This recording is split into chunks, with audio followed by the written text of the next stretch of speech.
What's this crap?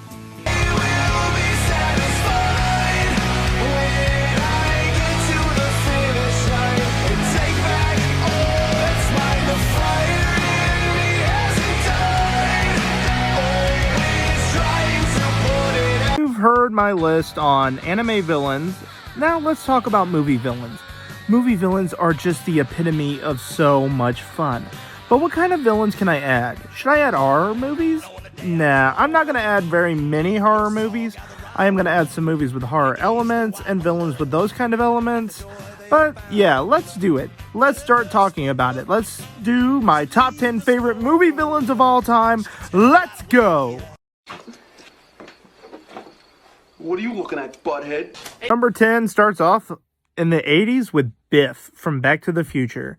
What can you say about Biff other than him being like the biggest, broodiest jerk ever in the world? Like throughout all the 80s, even more so than the Karate Kid villains, Biff is your biggest douchebag villain of all time. A bully in all three movies. There is no goodness in this guy's heart whatsoever. He is a douche that enjoys tormenting the shit out of George McFly, his kid, and even his wife. I mean, this guy is a complete dickhead. But he's a lovable dickhead. He's my dickhead.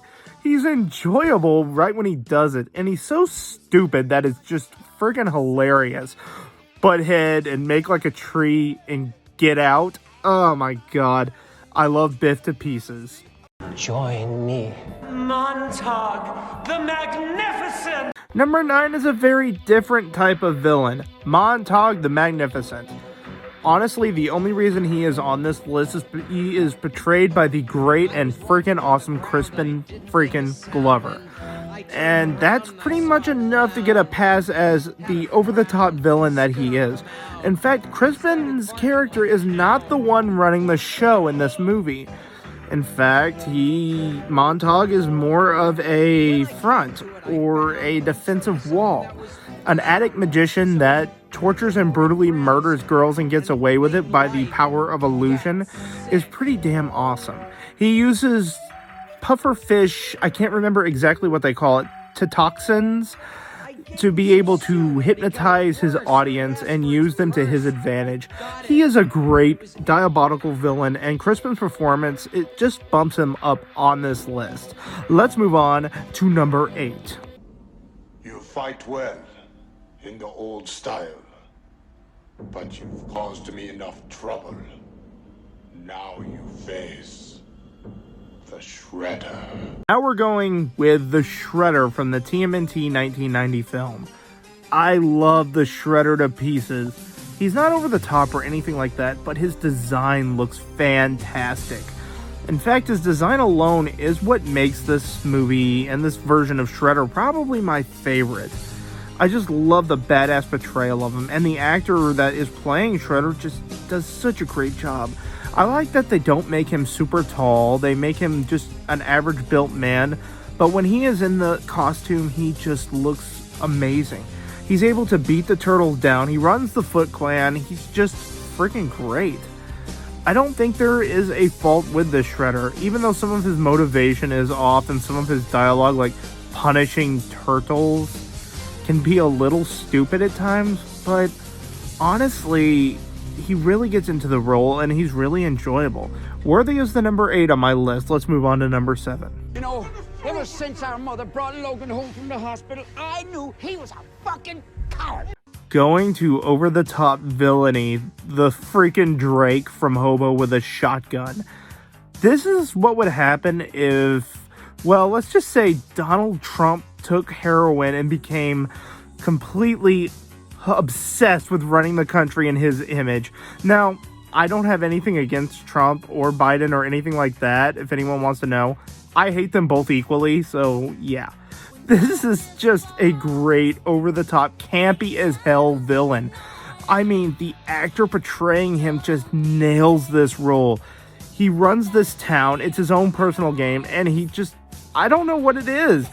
He is not that good of a character, and the acting is just incredibly over the top.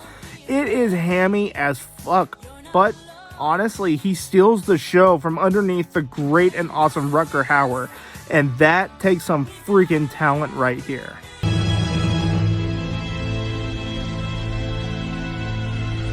Where would we be without Gabriel from The Prophecy? Christopher Walken's greatest performance, in my opinion, is just so epically well done here. He plays an angel named Gabriel that wants to create his own hell on earth by getting rid of humanity. He wants to not let humans in heaven because he became very jealous of the humans. And how does Christopher Walken play him? Over the top and fucking awesome. That's all I can just say. This is Walken's best role, and he is just taking it as seriously as his role in Deer Hunter. Going up and down and just playing the character just epically. When I think of the angel Gabriel, this is the person that I think of. When I hear the name Gabriel, this is the person that I think of. And what's sad is I named my son after this character because I am such a big fan of this movie. I think I may have a problem here. Anyhow, this is Christopher Walken's greatest role yet. You can call me Joker. And as you can see, I'm a lot happier.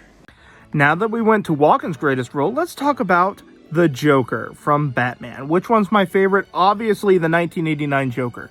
Jack Nicholson kills this role. And of course, all he has to do is be himself, pretty much. That's all it takes. I mean, Jack has been playing the Joker his whole life, even before he played the Joker. And he is just fantastic at this. Over the top, campy as hell, theatrical with a poor taste of humor. He is every 80s and 90s kid's fever dream here. And I just love Nicholson's version the best. Yeah, Heath Ledger does a great job. I will not denounce that. Rest in peace, Heath Ledger. But Nicholson is just able to grasp the role. It's like he knew exactly what kind of mind frame he was going to play the Joker in, and he was able to capture that insanity perfectly. And honestly, he steals the show in this whole movie, even underneath Michael Keaton's feet. That is no small task. Like tears in rain. Speaking of Rutger Hauer, let's talk about Roy Batty from Blade Runner. Probably one of his greatest performances, and playing a villain so freaking well to the point that he is the best part of the movie. Roy Batty technically isn't a villain. He is just someone trying to stay alive, but he does kill a lot of people in the process of that. He's kind of a manipulator. He does have some of the most quotable lines of all time. In fact, Tears in Rain did make a #1 on my list, if you don't remember. However, there is some parts to him that do seem human. A man just desperately wanting to be human more than a replicant. He was just perfect in conveying this role. And honestly, he's the reason that I watched this movie. Hey, I like that! Oh, I like that, Johnny! I'm gonna use that! Okay, who's surprised that Terry Silver didn't make it to #1? I've been making videos about him and even talking about him and building him up in my crossover.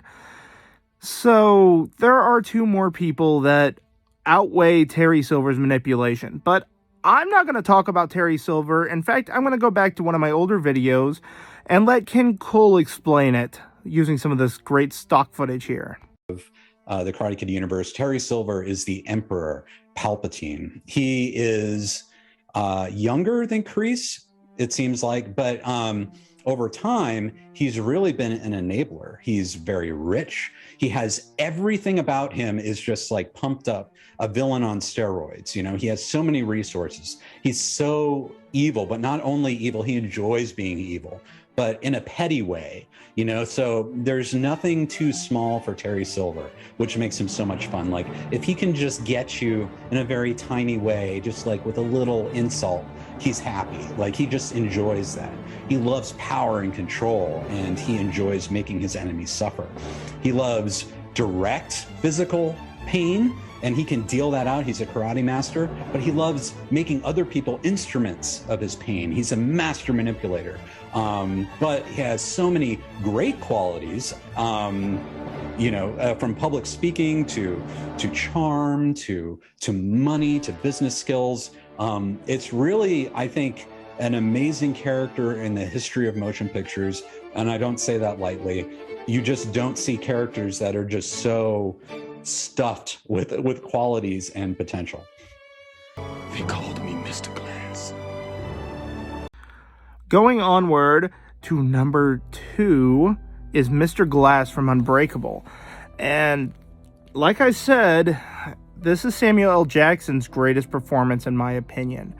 Mr. Glass was just so freaking well put together. A master manipulator. You feel sorry for him at the beginning, and he starts out as a good guy by helping the main character.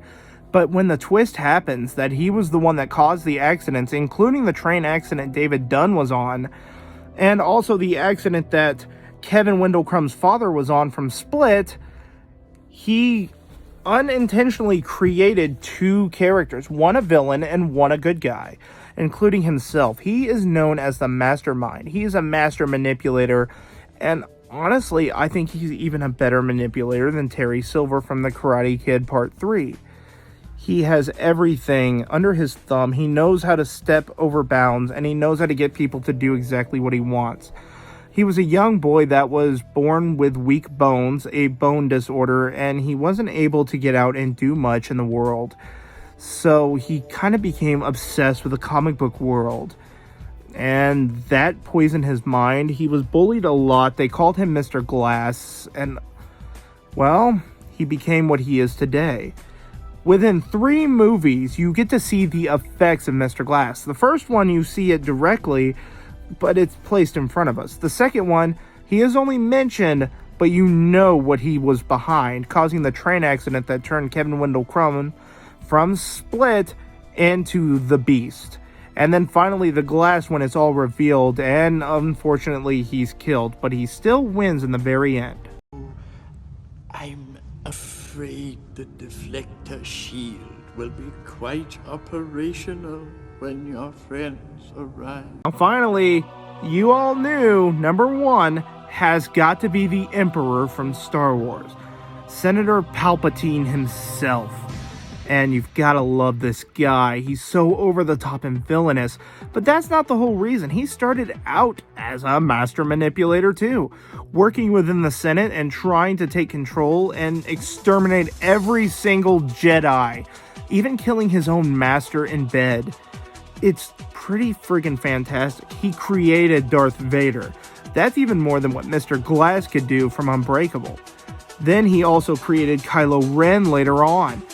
He won't die, he refuses death. Even controlling the galaxy isn't enough for him. His power, his ability, and his manipulation is beyond the charts. It's unlimited power.